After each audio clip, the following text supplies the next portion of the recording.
시청자 여러분 안녕하십니까? 더 메시지 강문정 목사입니다. 오늘은 그 귀한 구약성경 이사야 41장 4절 말씀으로 은혜를 나누겠습니다. 이 일을 누가 행하였느냐, 누가 이루었느냐, 누가 처음부터 만대를 불러내었느냐, 나 여호와라, 처음에도 나요 나중에도 있을 자라도, 이렇게 말씀을 하셨습니다. 한 유대인이 뉴욕으로 이사를 왔습니다. 생활을 이어가기 위하여 경비원 모집 광고를 보고 면접을 신청했으나 거절당했습니다. 그 이유는 영어를 모른다는 것이죠. 그분은 부동산에 손을 내 엄청난 돈을 벌었습니다. 어마어마한 돈을 이제 저축하러 은행에 간 것이죠. 은행이 발칵 뒤집혔습니다. 은행장이 나오고 VIP로 대접을 받으면서 은행장이 가져온 서류에 이제 읽고 사인을 하라는 이야기를 들었습니다.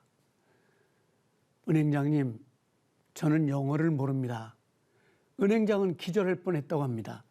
영어를 모르면서 어떻게 이 많은 미국에서 돈을 벌었습니까?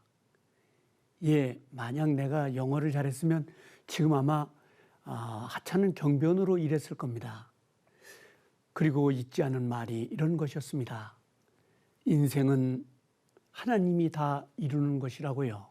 그렇게 대답했다는 것입니다. 우리의 인생은 핸드캡도 있고 부족한 것도 많이 있습니다. 그러나 전능하신 하나님을 의지할 때 천하이복을 시켜주시는 하나님이 오늘도 계시다는 것입니다.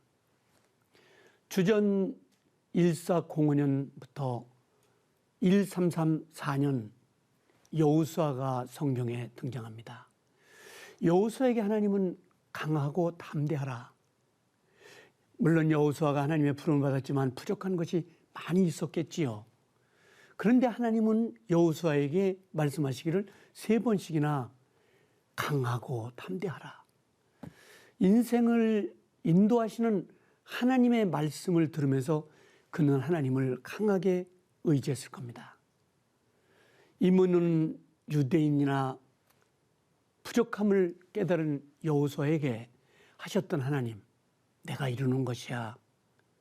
나를 의지하면 내가 모든 인생의 삶을 이루는 하나님이다 하고 말씀하신 것이죠. 창세기 39장 요셉의 승리가 기록되어 있습니다. 엄청난 시련과 역경, 눈물겨운 인생 한편의 드라마였습니다. 그런데 그가 30세에 그 젊은 나이에 총리가 되는 기적을 이루게 됐습니다. 요셉은 주전 1915년에 출생하여 하나님의 인도함을 받았고 1885년 애굽의 총리가 됐습니다.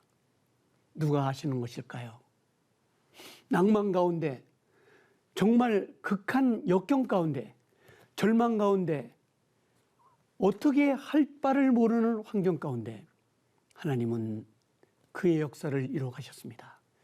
요셉은 오늘도 이렇게 고백을 할 수 있을 것입니다. 하나님은 지금도 살아계시고 역사를 이루어 가시는 분이라고 말할 수 있었을 것입니다. 우리가 인생의 역경과 어려운 환경에서도 요셉처럼 불평하지 않고 환경을 받아들이면서 최선을 다하는 것입니다. 그 최선이라는 것은 하나님의 엄청난 일들을 기억하면서 그 전능하신 하나님을 포기하지 않는 은혜이죠. 고위관리가 요셉에게 도움을 주기로 약속했습니다. 사람의 약속이죠. 에레미야 17장 5절에 보면 하나님은 이런 말씀하셨습니다. 사람을 의지하지 마라. 하나님을 의지하라. 그런 말씀이 있는데 오늘 요셉도 사람을 의지하지 않고 사람들이 한 일을 돌아보지 않고 절대 포기하지 않고 기도하면서 하나님을 의지하게 될 때 하나님이 이루시는 큰 축복을 얻게 된 것입니다. 우리도 이런 약속을 믿고 승리하는 귀한 성도들 되시기를 주님의 이름으로 축복합니다. 더 메시지 강문정 목사였습니다.